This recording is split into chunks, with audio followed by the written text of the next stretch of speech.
आपसे पूछना चाहता हूँ कि हजरत औरंगजेब की बात कर रहे हैं आप हजरत बोल रहे जी हो। बिल्कुल बोलता हूँ मैं उनको हजरत बोलता हूँ और वाकई में वो जिस तरीके के बादशाह थे और उनकी हुकूमत में तमाम लोगों को जो है हक और इंसाफ मिला करता था। अगर इंसाफ नहीं मिलता तो मुझे बताइए कि 800 साल समझ रहे हैं मुगलों ने बादशाहों ने जो है हुकूमत की, आप 70 साल भी नहीं कर सके और 70 साल में जो है उमक रहे हैं। जाना होता तो उस वक्त में तो मुसलमानों को वोट देने का अधिकार ही नहीं था, क्योंकि 5% 10% जो एजुकेटेड मुसलमान थे उन लोगों को वोट देने का अधिकार हुआ और इस उस बात पर जो है पाकिस्तान का और बांग्लादेश का बंटवारा किया गया। यदि अगर पूरे मुसलमानों को वोट देने का अधिकार होता तो कोई भी आदमी अपने घर को, अपनी जमीन को, अपने आबो अजदाद की कब्रों को और अपनी आस्था, अपनी मस्जिद को छोड़कर बाहर जाना पसंद नहीं कर सकता।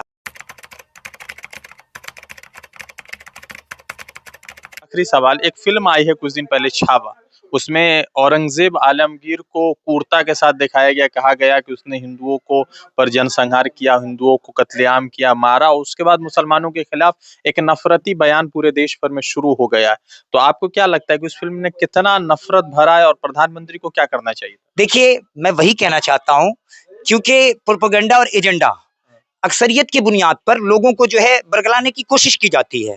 मैं आपसे पूछना चाहता हूं कि हजरत औरंगजेब की बात कर रहे हैं आप हजरत बोल रहे जी हो। बिल्कुल बोलता हूँ मैं उनको हजरत बोलता हूँ और वाकई में वो जिस तरीके के बादशाह थे और उनकी हुकूमत में तमाम लोगों को जो है हक और इंसाफ मिला करता था। अगर इंसाफ नहीं मिलता तो मुझे बताइए कि 800 साल समझ रहे हैं मुगलों ने, बादशाहों ने जो है हुकूमत की, आप 70 साल भी नहीं कर सके और 70 साल में जो है उमक रहे हैं।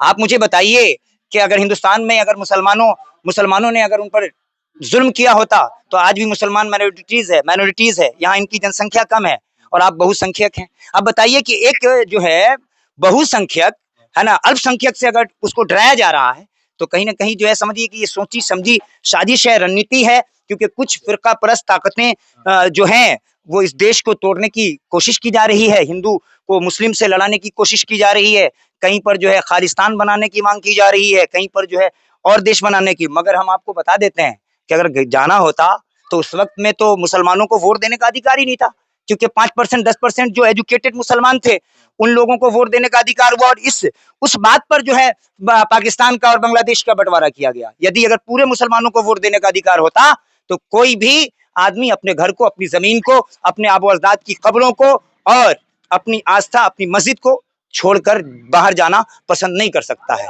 क्योंकि यही तो एक सच्चे मुसलमान की पहचान है। इसलिए कि इस दुनिया के बाद भी कोई दुनिया है, इस दुनिया में जीने कौन आया है, सबको तो मरना ही है।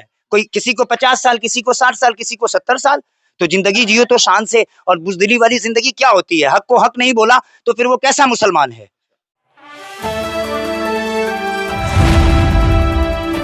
द इंडियन खबर, सच आपके सामने।